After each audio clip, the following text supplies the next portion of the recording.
Assalamualaikum warahmatullahi wabarakatuh. Salam sejahtera buat kita semuanya. Selamat datang di channel Pak Eman Berbagi. Mudah-mudahan channel ini membawa manfaat dan menambah ilmu buat kita semuanya. Selamat menyaksikan. Dan tidak lupa komen, like, share, and subscribe channel ini.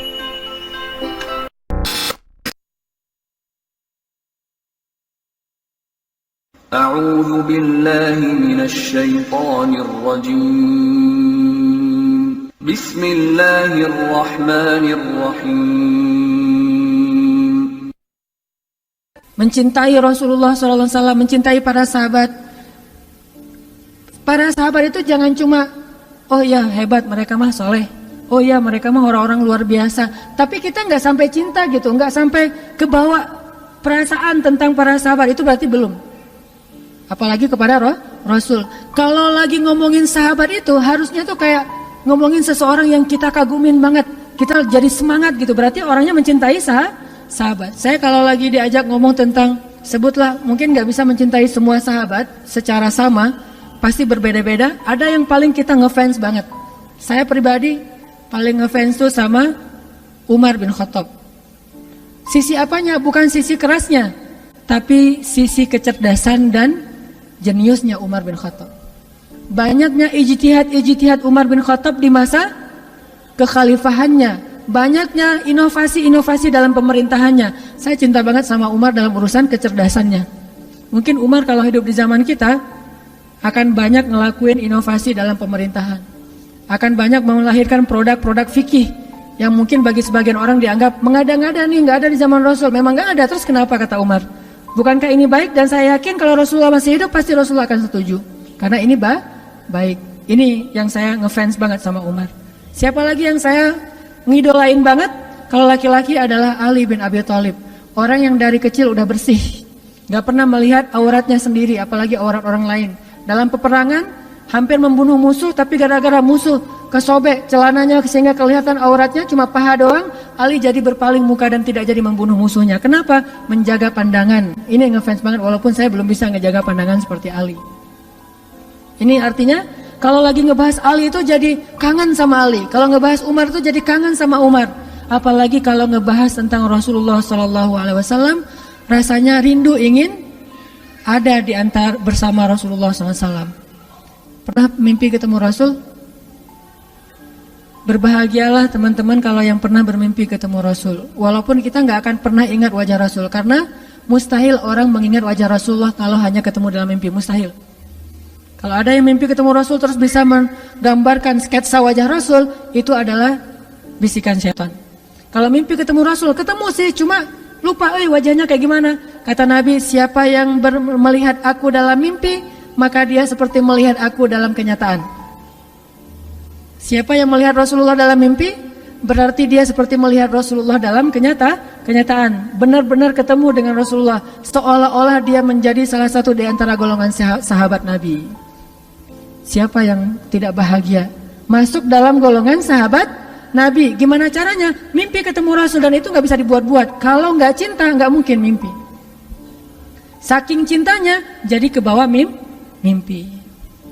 Dan itu butuh doa, butuh cinta, butuh usaha, butuh pengorbanan, sehingga nanti Allah akan memberikan kita hadiah mimpi ketemu Rasulullah SAW.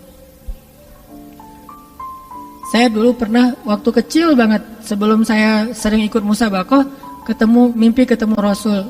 Terus Nabi bilang gini, dia panggil nama saya, tapi nama itu ada di KTP, bukan nama yang Hanan Ataki ya, cari aja nanti nama aslinya. Dia manggil Fulan, Fulan, kamu mah, kalau bahasa kita, kamu jangan tinggalkan Al-Quran, peganglah Al-Quran, kata beliau. Udah gitu saya belajar Al-Quran, jadi juara musabaqah. Kebawahnya tuh ke juara musabaqah. Pas saya udah mulai agak-agak gede, udah remaja, mulai puber dan agak jauh dari Al-Quran, mimpi lagi. Mimpinya masuk surga, tapi surganya gak enak banget. Surganya tuh gelap.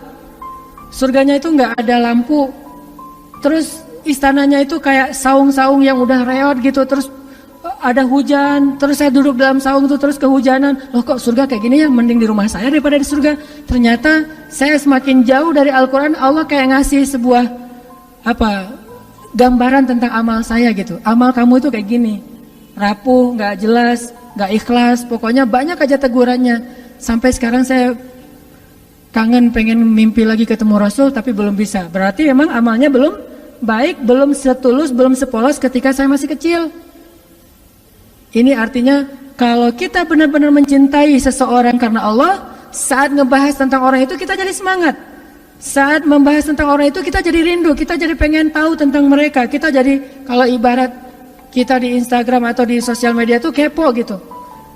Ada cewek nge-like postingan kita, terus dia di gambar profilnya kayaknya cantik gitu. Kalau bahasa anak di komen bening gitu kan ya. Oh gambarnya bening, langsung dikepoin tuh, dicari tahu. Oh nih ternyata dipakai ditutup gitu, nggak semua orang bisa masukkan. Agak-agak kecewa, nggak bisa lihat yang lain, kan suka gitu tuh. Terus ada lagi yang lihat lagi kalau yang cowoknya keren nih, kayaknya janggutnya dipelintir ala Van Kyle gitu ya, kumisnya dipelintir gitu kayak kumis My Stupid Boss. Udah gitu ininya, janggutnya kan gaya-gaya 2016, janggutnya tipis, kumis dipelintir, rambutnya rapi gitu, klimis. Pakai kacamata hitam walaupun nggak minus. Pakai kacamata yang frame-nya hitam walaupun nggak minus, kacamata biasa. Pas ngeliat kayak gitu jadi kepo, pengen tahu nih orangnya siapa, tinggal di mana dan segala macam aktivitasnya. Ini karena kita mulai pakai perasaan penasaran gitu. Apalagi kalau udah ada hubungan. Harusnya kita kepada Rasulullah keponya dengan membaca sirah Rasul, keponya dengan membaca hadis Rasul, keponya itu dengan cara mencari tahu tentang sosok Rasulullah itu kayak gimana. Makanya nanti setelah sholat Isya saya pengen share beberapa kisah tentang bentuk cintanya para sahabat kepada Rasulullah. Itu tuh luar biasa. Kayaknya agak susah kita nirunya, tapi mudah-mudahan jadi penyemangat doang buat kita untuk bisa lebih belajar revolusi cinta, mencintai Allah dan Rasul melebihi apapun juga. Insya Allah nanti kita sharing cerita setelah selesai sholat Isya. Barakallahu. Bismillahirrahmanirrahim. Teman-teman sekalian, setelah Rasulullah SAW wafat, Bilal bin Rabah, sahabat Nabi, merasa udah gak kuat lagi tinggal di kota Madinah. Karena setiap kali Bilal datang ke masjid, maka Bilal akan melihat rumah Nabi di sebelahnya, yang di dalamnya ada kuburan Rasul. Jadi kalau kita bentuk cintanya adalah kangen pengen ke Masjid Nabawi, kalau Bilal justru karena saking cinta udah gak kuat lagi berada di Masjid Nabawi. Karena orang yang dia cintai telah wafat. Sehingga sejak Rasulullah wafat, berkali-kali Bilal minta izin kepada Abu Bakar untuk ikut jihad dan gak pulang lagi ke Madinah, pengen tinggal di tempat yang lain. Tapi gak diizinkan oleh Abu Bakar, sampai akhirnya setelah sekian lama membujuk Abu Bakar bisa diizinkan, pergilah Bilal dan akhirnya Bilal tinggal di Syam. Kalau sekarang Suriah. Di sanalah Bilal menikah. Jadi selama ini dia asik dengan cintanya kepada Rasulullah sehingga gak sempat mikirin pernikahan. Jadi kalau masih ada yang ngerasa galau soal pernikahan, mending belajar mencintai Allah dan Rasul aja deh. Insya Allah gak akan galau lagi soal kapan nikah, gak apa-apa. Saya mah udah punya cinta yang besar, yaitu kepada Allah dan Rasul. Akan tersibukkan dengan sendirinya hatinya dengan cinta yang sebenarnya. Baru berangkat ke Syam, sampai di Syam Bilal menikah di sana. Menikah di sana, hidup di sana sampai setelah beberapa tahun berada di Syam, akhirnya bergantilah pemerintahan dari masa Abu Bakar ke masa Umar bin Khattab. Setelah beberapa tahun di Syam, pada suatu malam Bilal menangis. Malam-malam dia bangun nangis, gerung-gerung gitu kayak anak kecil. Istrinya nanya, "Ya Bilal, ada apa? Kamu mimpi buruk?" "Enggak, justru ini mimpi baik." "Mimpi apa?" "Aku mimpi ketemu dengan Rasulullah SAW." Dan Rasulullah bersabda, siapa yang melihat aku dalam mimpi berarti dia melihat aku dalam kenyataan. Aku bertemu dengan Rasulullah di dalam mimpi dan Rasulullah berkata, ya Bilal, kami rindu kepadamu. Sudah lama engkau tidak mengunjungi kami ya Bilal. Setelah bangun dari mimpi itu, Bilal semakin rindu kepada Rasul, merasa bersalah udah lama gak menjenguk Rasulullah. Akhirnya Bilal pun memutuskan untuk, kalau bahasa kita mah umroh, memutuskan untuk ziarah ke makam Rasul. Berangkat Bilal dari Syam, umroh ziarah ke makam Rasul. Melihat Bilal masuk lagi ke kota Madinah, penduduk Madinah itu berasa seperti hidup lagi di zaman Rasul. Senang gitu, dan Umar sangat senang dengan kedatangan Bilal. Sehingga selesai Bilal sholat, selesai Bilal ibadah-ibadah sunnahnya, termasuk menjenguk atau berziarah ke makam Rasul dan Abu Bakar. Kemudian Umar berkata kepada Bilal, ya Bilal, sudah lama kami tidak mendengar suara azan darimu.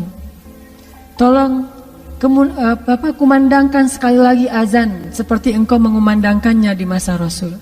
Kami rindu ingin merasakan suasana di zaman Rasul. Benar Bilal, kata para sahabat yang lain yang ada di situ. Umar, kemudian Abdurrahman, beberapa orang sahabat, ya Bilal, azan, kami ingin mendengar suaramu seperti dulu kami mendengarnya di masa Rasul. Kata Bilal, saya tidak akan kuat. Kata mereka, coba dulu kamu usahakan karena kami ingin sekali mendengarnya. Saya tidak akan kuat. Cobalah wahai Bilal demi kami supaya kami bisa semangat lagi dalam beramal soleh mengikuti perjuangan Rasulullah. Akhirnya karena udah dipaksa terus, Bilal pun mengumandangkan azan. Allahu Akbar, Allahu Akbar. Kota Madinah kaget mendengar suara Bilal. Orang-orang yang ada di rumah semuanya mengatakan, apakah Rasulullah sudah bangkit kembali? Mereka semuanya kaget dan bahagia, seolah-olah Rasulullah sudah bangkit dari kematiannya. Seperti Isa seolah-olah diturunkan kembali setelah dia diangkat ke langit. Satu kota Madinah tuh kaget bahagia gitu. Kayak seorang ibu yang kehilangan anaknya tiba-tiba mendengar suara anaknya dari jarak dekat dan ingin dipeluk segera anaknya itu. Saking rindunya mereka kepada Rasulullah. Allahu Akbar, Allahu Akbar. Pasar yang tadinya ramai tiba-tiba sepi mendengar suara Bilal yang masih sayup-sayup. Asyhadu an la ilaha illallah. Semuanya berlari keluar dari tempat-tempat kerja mereka, dari pasarnya, dari rumahnya. Semuanya berlari ke masjid, ingin memastikan apakah Rasulullah sudah dibangkitkan kembali. Bahagia semuanya. Apakah Rasulullah sudah dibangkitkan? Apakah Rasulullah sudah hidup lagi? Semuanya bertanya dengan pertanyaan yang sama. Asyhadu an la ilaha illallah. Semuanya semangat datang ke masjid, ngumpul, ramai banget. Kemudian ketika Bilal mengatakan, Asyhadu anna Muhammadar Rasulullah. Asyhadu anna. Gak sanggup lagi Bilal, berhenti di situ. Kemudian Bilal menangis dengan suara nangis yang luar biasa kerasnya. Lalu satu masjid menangis, lalu satu kota Madinah menangis. Sehingga para ulama mengatakan, tidak pernah kota Madinah menangis sedahsyat mereka menangis hari itu kecuali ketika Rasulullah wafat. Cuma 2 kali menangisnya kota Madinah paling dahsyat. 1 hari ketika Rasulullah wafat, kedua hari ketika Bilal kembali mengumandangkan azan dan mengucapkan asyhadu anna Muhammadar Rasulullah. Semuanya menangis. Semuanya merasa kehilangan Rasulullah. Semuanya merasa bahwa mereka ingin kembali di zaman ketika Rasulullah masih hidup.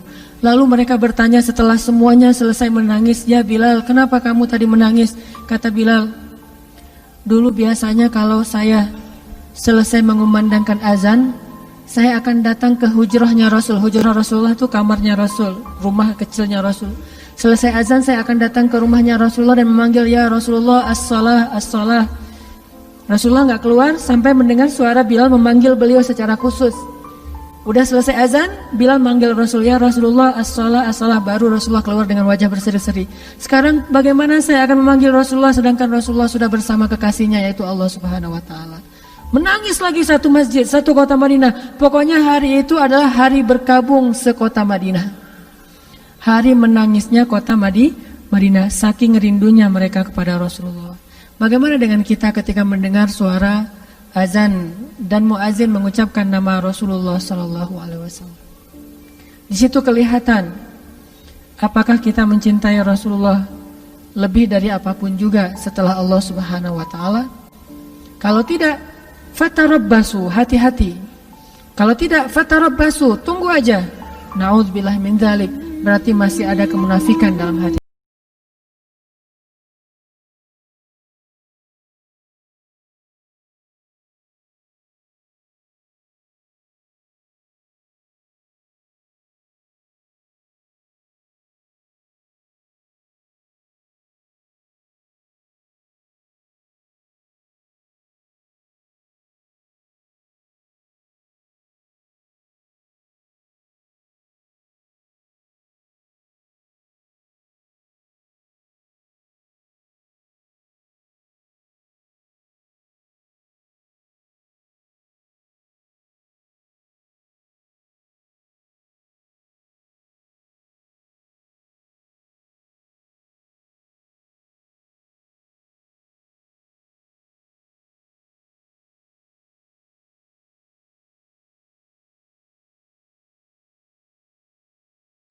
Saya akan datang ke hujrahnya Rasul. Hujrah Rasulullah itu kamarnya Rasul, rumah kecilnya Rasul. Selesai azan saya akan datang ke rumahnya Rasulullah dan memanggil, ya Rasulullah, as-salah, as-salah. Rasulullah gak keluar sampai mendengar suara Bilal memanggil beliau secara khusus. Udah selesai azan, Bilal manggil Rasul, ya Rasulullah, as-salah, as-salah. Baru Rasulullah keluar dengan wajah berseri-seri. Sekarang bagaimana saya akan memanggil Rasulullah sedangkan Rasulullah sudah bersama kekasihnya, yaitu Allah Subhanahu Wa Taala. Menangis lagi satu masjid, satu kota Madinah. Pokoknya hari itu adalah hari berkabung sekota Madinah. Hari menangisnya kota Madinah, saking rindunya mereka kepada Rasulullah. Bagaimana dengan kita ketika mendengar suara azan dan muazin mengucapkan nama Rasulullah Sallallahu Alaihi Wasallam? Di situ kelihatan apakah kita mencintai Rasulullah lebih dari apapun juga setelah Allah Subhanahu Wa Taala. Kalau tidak, fatarabbasu.